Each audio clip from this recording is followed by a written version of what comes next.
The following content is provided under a Creative Commons license. Your support will help MIT OpenCourseware continue to offer high-quality educational resources for free. To make a donation or view additional materials from hundreds of MIT courses, visit MIT OpenCourseware at ocw.mit.edu. Good morning. We should start with a confession for those of you looking at this on OpenCourseware that I'm currently lecturing to an empty auditorium. The fifth lecture for 600 this term, we ran into some technical difficulties, which left us with a recording we weren't very satisfied with. So this is a redo, and if you will hear no questions from the audience, and that's because there is no audience. Nevertheless, I will do my best to pretend. I've been told this is a little bit like giving a speech on the floor of the US Congress when C-SPAN is the only thing watching. Okay. Computers are supposed to be good for crunching numbers. And we've looked a little bit at numbers this term. But I now want to get into looking at them in more depth than we've been doing. Python has two different kinds of numbers.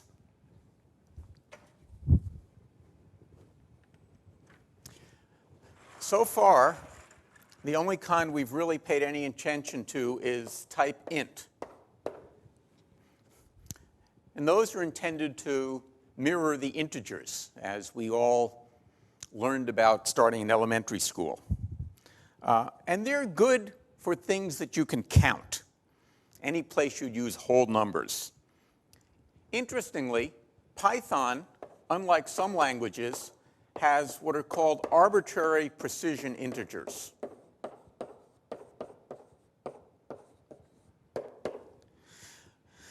By that, we mean you can make numbers as big as you want them to. Let's look at an example. We'll just take a for a variable name, and we'll set a to be 2 raised to the 1,000th power. That, by the way, is a really big number. And now what happens if we try and display it? We get a lot of digits. You can see why I'm doing this on the screen instead of writing it on the blackboard. I'm not going to ask you whether you believe this is the right answer. Trust me. Trust Python. I would like you to notice at the very end of this is the letter L. What does that mean? It means long.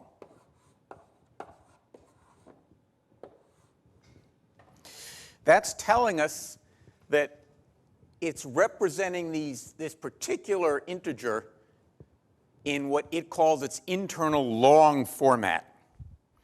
You needn't worry about that. The only thing to say about it is when you're dealing with long integers, it's a lot less efficient than when you're dealing with smaller numbers. And that's all it's kind of warning you by printing this L.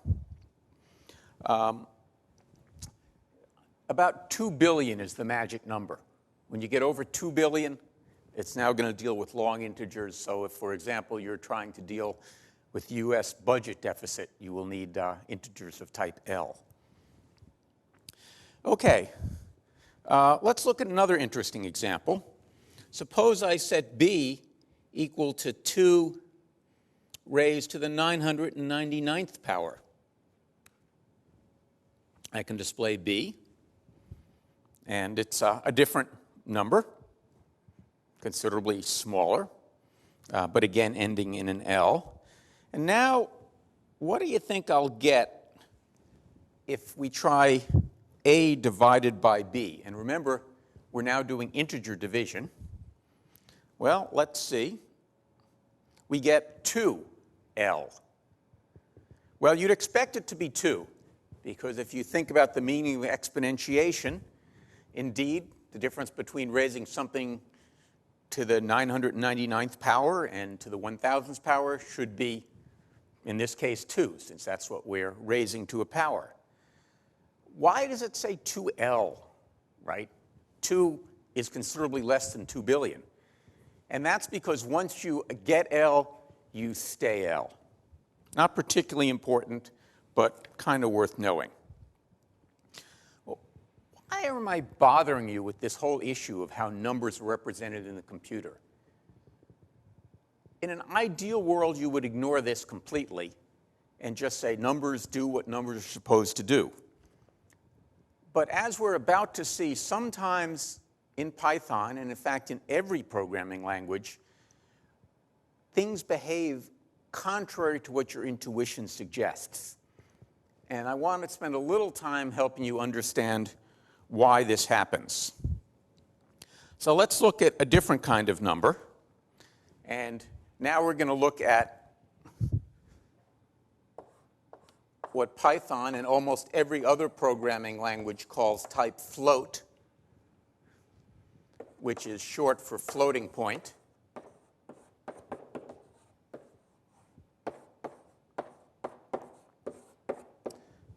And that's the way that programming languages typically represent what we think of as real numbers.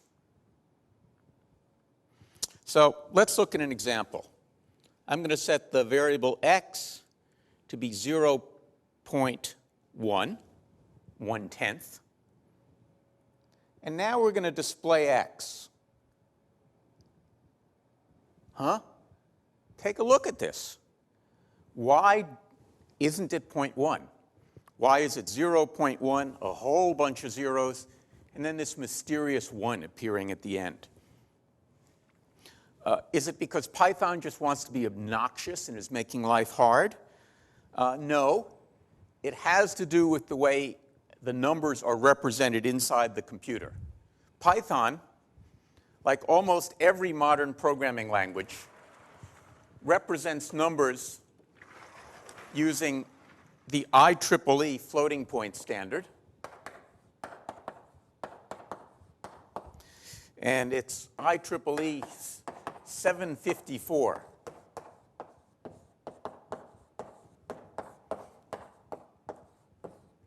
Never again will you have to remember that it's 754. I promise not to ask you that question on a quiz. But that's what they do. This is a variant of scientific notation.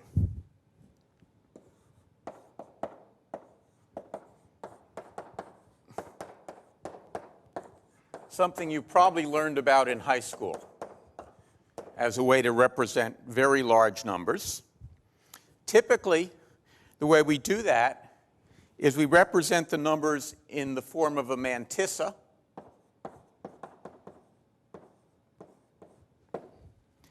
and an exponent. So we represent a floating point number as a pair of a mantissa and an exponent.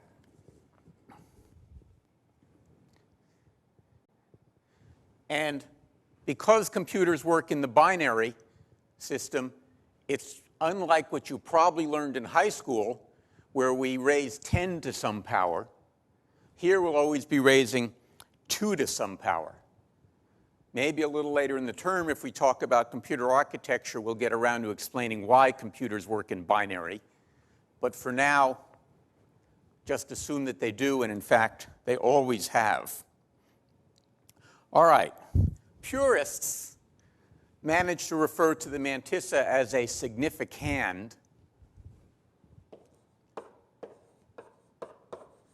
But I won't do that because I'm an old guy and it was a mantissa when I first learned about it, and I just can't break myself of the habit. All right, so how does this work?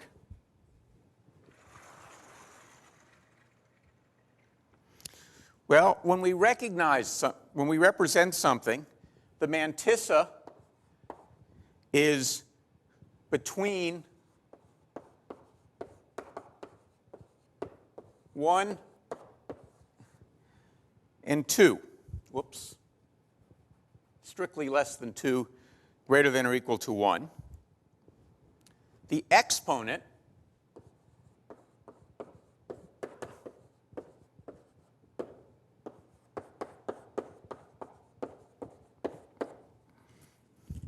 is in the range minus 1022 to plus 1023.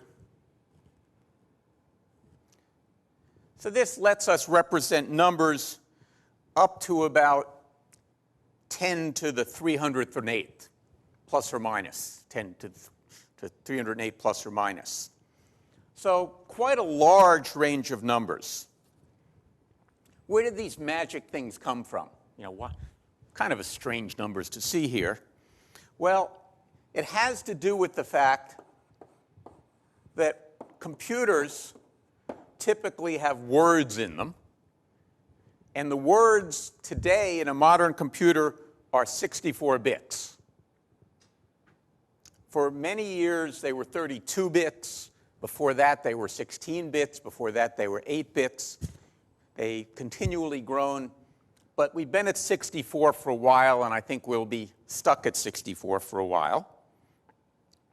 So as we do this, what we do is we get 1 bit for the sign. Is it a positive or a negative number? 11 for the exponent. And that leaves 52 for the mantissa.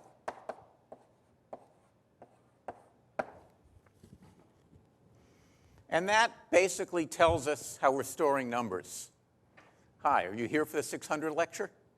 There is none today because we have a quiz this evening.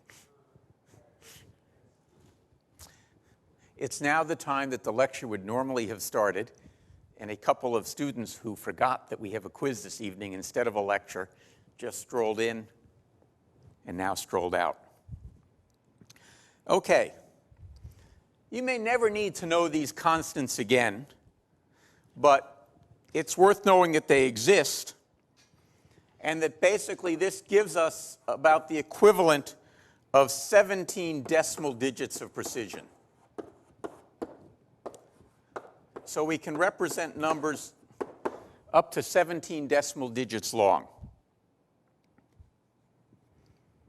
This is an important concept to understand, that unlike the long ints where they can grow arbitrarily big, when we're dealing with floating points, if we need something more than 17 decimal digits, in Python at least, we won't be able to get it.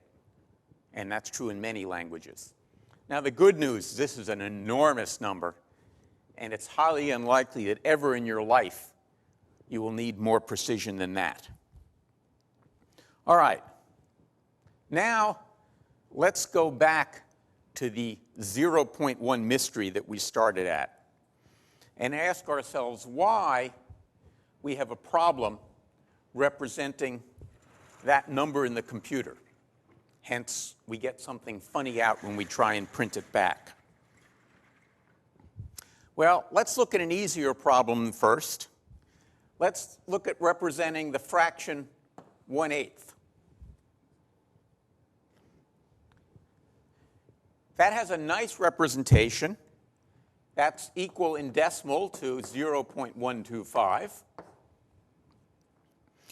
And we can represent it conveniently in both base 10 and base 2. So if we want to represent it in base 10, what is it? What is that equal to? Well, we'll take a mantissa, 1.25, and now we need to multiply it by something that we can represent nicely. And in fact, that will be times 10 to the minus 1.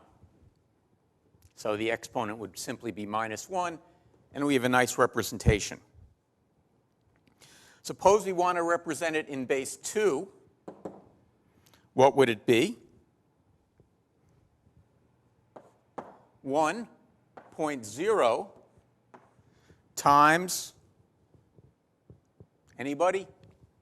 Well, 2 to the minus 3. So in binary notation, that would be written as 0.001. So you see, 1/8 is kind of a nice number. We can represent it nicely in either base 10 or base 2. But how about that pesky fraction 1 over 10?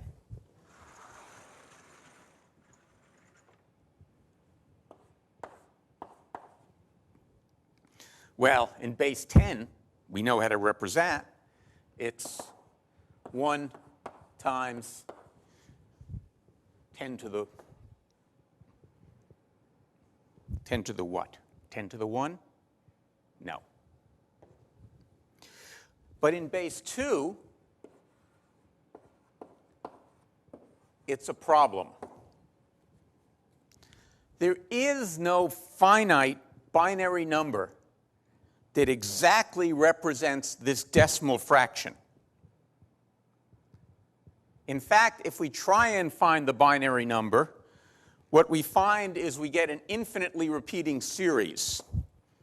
0, 0, 0, 1, 1, 0, 0, 1, 1, 0, 0, and etc. Stop at any finite number of bits, and you get only an approximation to the decimal fraction 1/10. So on most computers, if you were to print the decimal value of the binary approximation, and that's what we're printing here on the screen, right? We think in decimal, so Python quite nicely for us is printing things in decimal. It would have to display, well, I'm not going to write it. It's a very long number, lots of digits. However, in Python, whenever we display something, it uses the built-in function repr, short for representation, that it converts the internal representation, in this case of a number, to a string, and then displays that string, in this case, on the screen. For floats, it rounds it to 17 digits. There's that magic number 17 again. Hence, when it rounds it to 17 digits, we get exactly what you see in the bottom of the screen up there. Answer to the mystery, why does it display this? Now, why should we care? Well, it's not so much that we care about what gets displayed, but we have to think about the implications, at least sometimes we have to think about the implications, of what this inexact representation of numbers means when we start doing more or less complex computations on those numbers. So let's look at a little example here. I'll start by setting the variable s to 0.0. Notice I'm being careful to make it a float.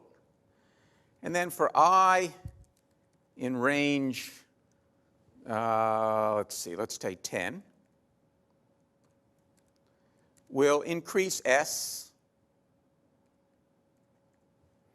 by 0.1. All right, we've done that. And now, what happens when I print s? Well, again, you don't get what your intuition says you should get. Notice the last two digits, which are 8 and 9. Well, what's happening here? What's happened is the error has accumulated. I had a small error when I started, but every time I added it, the error got bigger and it accumulates. Sometimes you can get in trouble in a computation because of that. Now, what happens, by the way, if I print s? That's kind of an interesting question. Notice that it prints 1. And why is that? It's because the print command has done a rounding here. It automatically rounds. And that's kind of good, but it's also kind of bad, because it means when you're debugging your program, you can get very confused. You say, it says it's 1. Why am I getting a different answer when I do the computation? And that's because it's not really 1 inside. So you have to be careful. Now, mostly, these round-off errors balance each other out. Some floats are slightly higher than they're supposed to be. Some are slightly lower. And in most computations, it all comes out in the wash, and you get the right answer. Truth be told, most of the time, you can avoid worrying about these things. But, as we say in Latin, caveat computor. Sometimes you have to worry a little bit. Now, there is one thing about floating points about which you should always worry. And that's really the point I want to drive home. And that's about the meaning of double equal.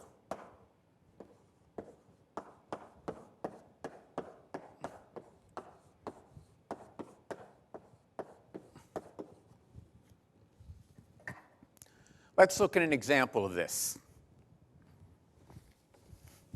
So we've before seen the use of import. So I'm going to import math. Gives me some useful mathematical functions. Then I'm going to set the variable a to the square root of 2. Whoops. Why didn't this work? Because what I should have said is math dot square root of 2. Explaining to the interpreter that I want to get the function sqrt from the module math. So now I've got a here, and I can look at what a is. It's some approximation to the square root of 2. Now here's the interesting question. Suppose I ask about the Boolean a times a equals 2. Now, in my heart, I think if I've taken the square root of number and then I've multiplied it by itself, I should get the original number back. After all, that's the meaning of square root. But by now, you won't be surprised that the answer of this is false, because we know what we've stored is only an approximation to the square root. And that's kind of interesting. So we can see that by, if I look at a times a, I'll get 2 point, a whole bunch of zeros, and then a 4 at the end. So this means if I've got a test in my program, in some sense it will give me the unexpected answer false. What this tells us is that it's very risky to ever use the built-in double equals to compare floating points. And in fact, you should never be testing for equality. You should always be testing for close enough. So typically, what you want to do in your program is ask the following question. Is the absolute value of a times a minus 2.0 less than epsilon? If we could easily type Greek, we'd have written it that way, but we can't. So that's some small value chosen to be appropriate for the application, saying if these two things are with an epsilon of each other, then I'm going to treat them as equal. And so what I typically do when I'm writing a Python code that's going to deal with floating point numbers, and I do this from time to time, is I introduce a function called almost equal, or near, or pick your favorite word, that does this for me. And wherever I would normally have written x double equals y, instead I write near x comma y, and it computes it for me. Not a big deal, but keep this in mind, or as soon as you start dealing with numbers, you will get very frustrated in trying to understand what your program does. Okay. Enough of numbers for a while. I'm sure some of you will find this a relief. I now want to get away from details of floating point and talk about general methods, again, returning to the real theme of the course, of solving problems using computers. Last week, we looked at the rather silly problem of finding the square root of a perfect square. Well, that's not usually what you need. Let's think about the more useful problem of finding the square root of a real number. Well, you've just seen how you do that. You import math and you call SQRT. Let's pretend that we didn't know that trick, or let's pretend it's your job to implement math. And so you need to figure out how to implement square root. Why might this be a challenge? What are some of the issues? And there are several. One is what we've just seen might not be an exact answer.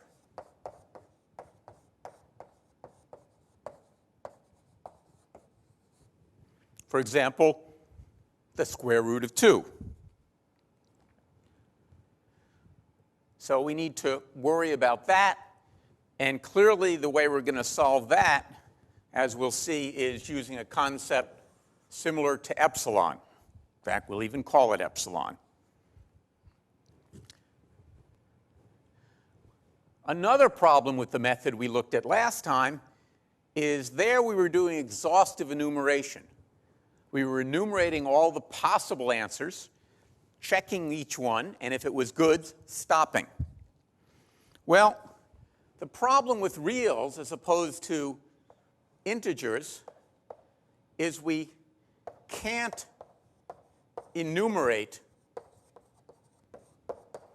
all guesses. And that's because the reals are uncountable. If I ask you to enumerate the positive integers, you'll say 1, 2, 3, 4, 5.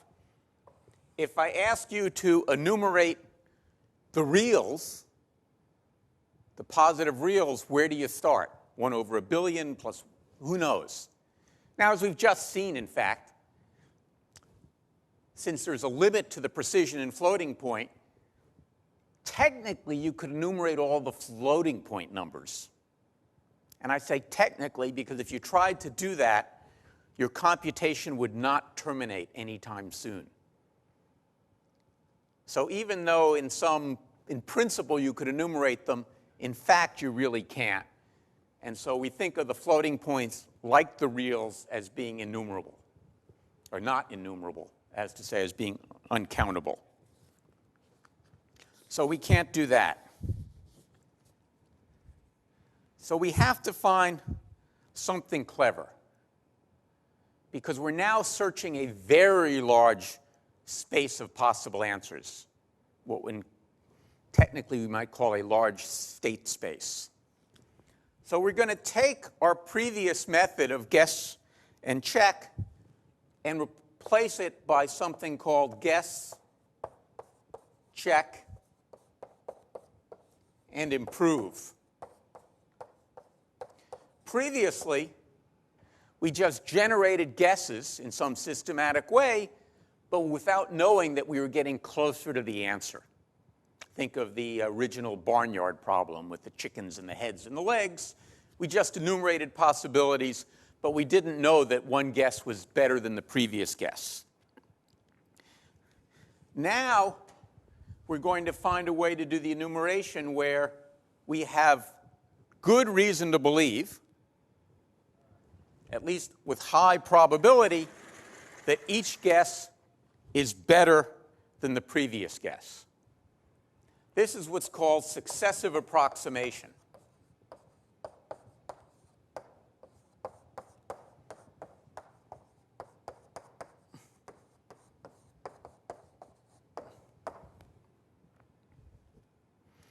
And that's a very important concept.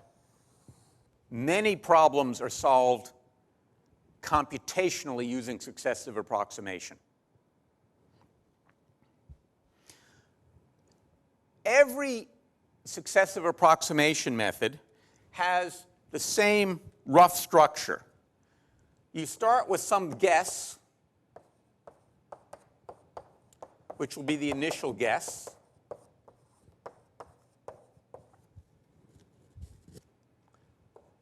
You then iterate, and in a minute I'll tell you why I'm doing it this particular way, over some range.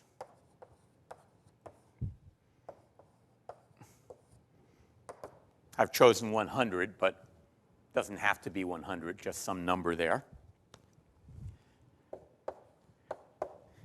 If f of x, that is to say some function of my, whoops, I shouldn't have said x. My notes say x, but it's the wrong thing. If f of x, f of the guess is close enough, so for example, if when I square guess, I get close enough to the number whose square root I'm looking for, then I'll return the guess.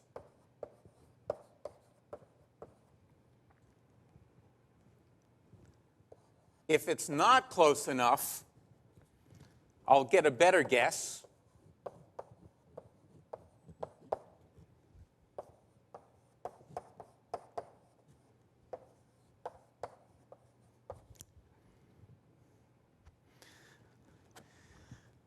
If I do my, in this case, 100 iterations, and I've not gotten a guess that's good enough, I'm going to quit with some error, saying, wow, I thought my method was good enough that 100 guesses should have gotten me there. If it didn't, I may be wrong. I always like to have some limit so that my program can't spin off into the ether guessing forever. Okay, let's look at an example of that.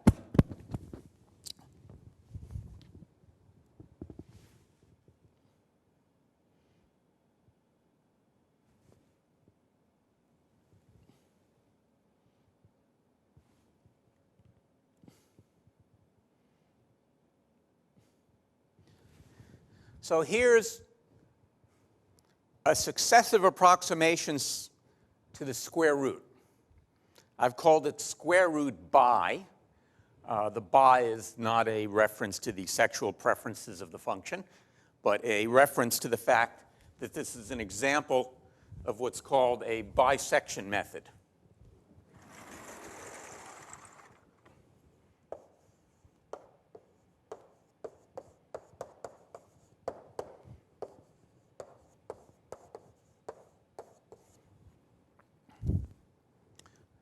The basic idea behind any bisection method is the same, and we'll see lots of examples of this semester, is that you have some linearly arranged space of possible answers. And it has the property that if I take a guess somewhere, let's say there, I guess that's the answer to the question. If it turns out that's not the answer, I can easily determine whether the answer lies to the left or the right of the guess. So if I guess that 89.12 is the square root of a number, and it turns out not to be the square root of the number, I have a way of saying, is 89.12 too big or too small? If it was too big, then I know I better guess some number over here. If it was too small, then I better guess some number over here.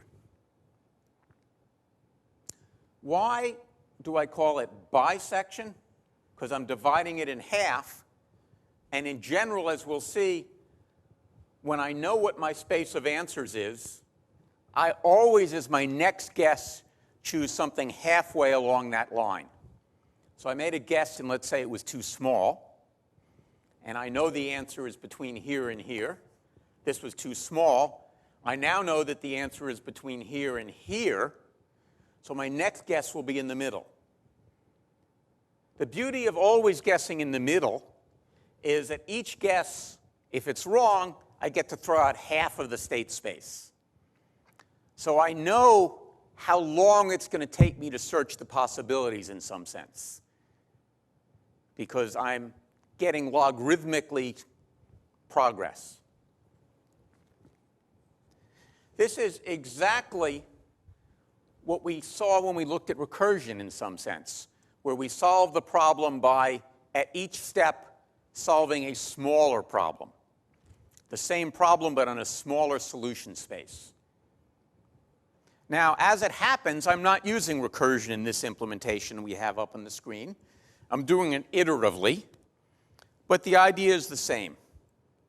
So we'll take a quick look at it now, then we'll quit, and we'll come back to it in the next lecture a little more thoroughly. I'm going to warn you right now that there's a bug in this code, and in the next lecture we'll see if we can discover what that is. So it takes two arguments, x, the number whose square root we're looking for, and epsilon, how close we need to get. It assumes that x is non-negative and that epsilon is greater than 0. Why do we need to assume that epsilon is greater than 0? Well, if we made epsilon 0 and then say we're looking for the square root of 2, we know we'll never get an answer.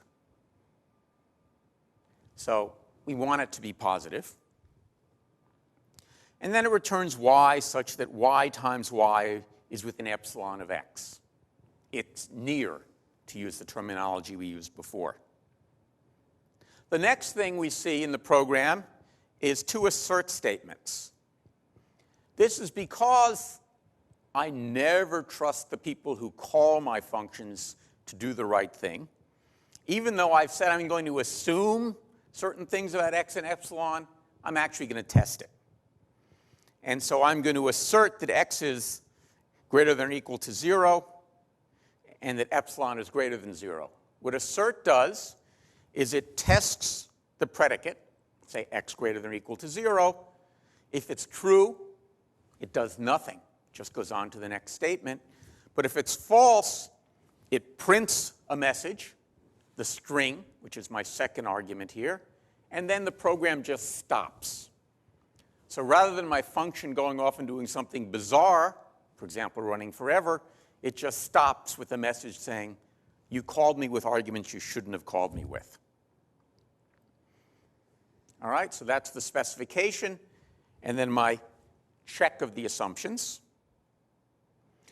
The next thing it does is it looks for a range such that I believe I am assured that my answer lies between these values.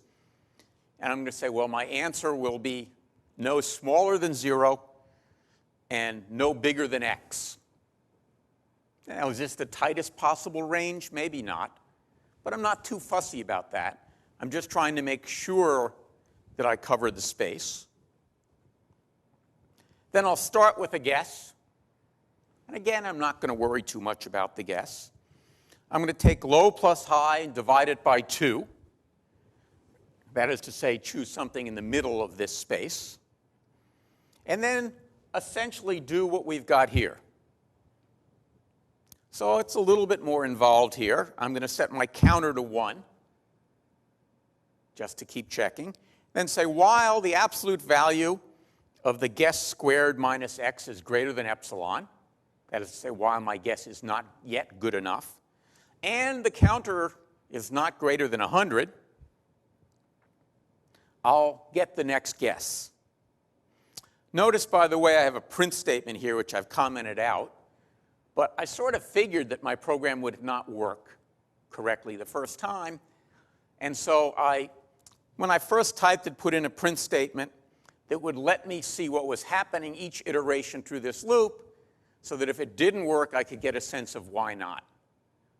In the next lecture, when we look for the bug in this program, you will see me uncomment out that print statement. But for now, we go to the next thing. And we're here. We know the guess wasn't good enough. So I now say, if the guess squared was less than x, then I will change the low bound to be the guess. Otherwise, I'll change the high bound to be the guess. So I move either the low bound or I move the high bound. Either way, I'm cutting the search space in half each step. I'll get my new guess. I'll increment my counter, and off I go. In the happy event that eventually I get a good enough guess, you'll see I'll exit the loop. When I exit the loop, I check, did I exit it because I exceeded the counter, i.e. I didn't have a good enough guess? If so, I'll print the message iteration count exceeded. Otherwise, I'll print the result and return it. Now again, if I were writing a square root function to be used in another program, I probably wouldn't bother printing the result and the number of iterations and all of that. But again, I'm doing that here because we want to see what it's doing. All right, we'll run it a couple times, and then I'll let you out for the day. Let's go do this.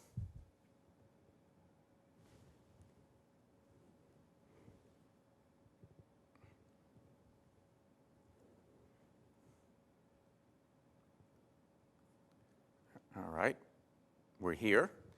Well, notice when I run it, nothing happens. Why did nothing happen? Well, nothing happened because it was just a function. Functions don't do anything until I call them. So let's call it. Let's call square root by with 4, 0.001. Took only one iteration. That was pretty fast. Estimated 2 as an answer. We're pretty happy with that answer. Let's try another example. Let's look at 9. I always like to, by the way, start with questions whose answer I know. We'll try and get a little bit more precise. Well, all right. Here it took 18 iterations. Didn't actually give me the answer 3, which we know happens to be the answer. But it gave me something that was within epsilon of 3, so it meets the specification, so I should be perfectly happy. Let's look at another example. Try a bigger number here.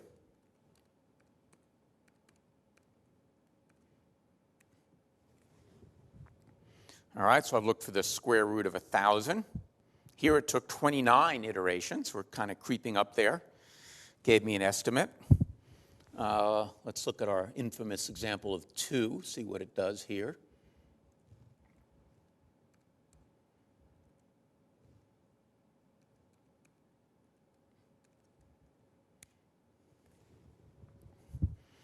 Worked around.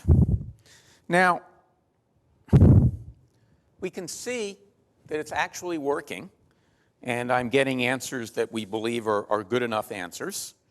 But we also see that the speed of what we talk about as convergence, how many iterations it takes, the number of iterations, is variable. And it seems to be related to at least 2 things, and we'll see more about this in the next lecture: the size of the number whose square root we're looking for, and the precision to which I want the answer. Next lecture, we'll look at what's wrong with this one, and I would ask you to, between now and the next lecture, think about it, see if you can find the bug yourself. We'll look first for the bug, and then after that, we'll look at a better method of finding the answer. Thank you.